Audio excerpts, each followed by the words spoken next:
Good evening, Doc. Good evening. How are you? I'm doing well. How do you know?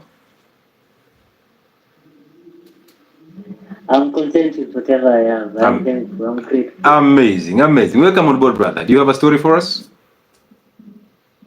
I just have a question. Go ahead, brother. When we listen to you talk, every time we hear you refer to God. Yes. My question is, Yeah. I don't understand God. How do you understand God? How do you have that conversation about God? Amazing. Where do you learn about God? Very good question. Very valid question, and I appreciate you for that question. Now, listen. The moment you drop all ideas that you've been taught about God, that is when you know God. Actually, you do know God.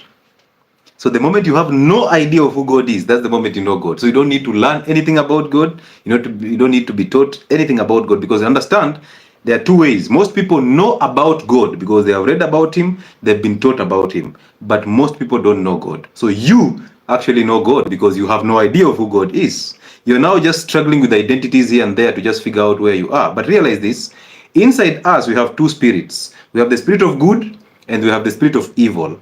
This is God and evil. This is God and the devil. There's also your heaven and your hell. So those two spirits will control you. If you have the spirit of anger, if you always have anger, realize that is the spirit of evil. It will control you and you become an evil person. You suffer in this world. You will suffer in your own heaven because the kingdom is within you. He says that. All right? So if you don't have that spirit of good inside you, you're actually living in hell. But when you overcome that spirit of evil by forgiving those people that you resent, specifically your parents for remodeling you into their own image, and now you know the spirit of good, you allow God to work with you. The spirit of good and spirit of light comes back in you, and then it guides you all your life, and all you do is just good. So that is good.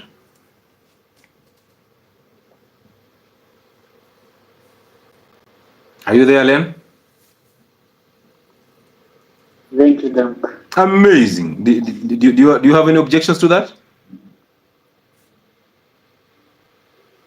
No, now you talk about anger. What is the opposite of anger? You said if you have anger, then you do not do good. Yeah, What is the opposite of anger? Is it love or yes, what is it? it's actually love.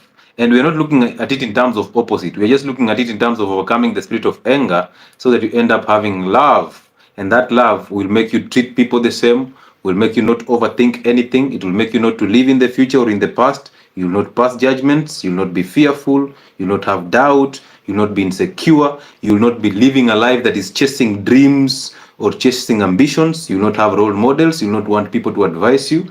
All you'll do is you live a day as it comes, as the day unfolds in front of you, just like a small child, and that's how you live your life. So do you have anger? No, I do not. All right, so you never get angry. I never get angry. Oh, amazing, amazing. How did you overcome anger? I think I used to have a grudge against my dad, and then one day I forgave him. I think that is when my anger went away. Oh, amazing, brother. What was making you angry at your father? My mom was separated from my dad, so she used to tell us your dad is bad. All But right. one day I saw a picture of my dad holding me when I was a young boy. Yeah. And I was, no, this man does not hate me. Yeah. This man is holding me. He's the one who loves his son. Amazing, brother. Let me explain this to you actually clearly, brother. I am glad that you actually went and forgave your father and you overcame the spirit of evil that was being channeled into your heart by your mother. Listen, no child hates their biological father. Every child has a void and longs for their biological father. The problem is when women break up with our fathers, they become angry of that breakup and they want to punish our fathers by actually changing us and diverting our attention from our fathers to them. That is so annoying.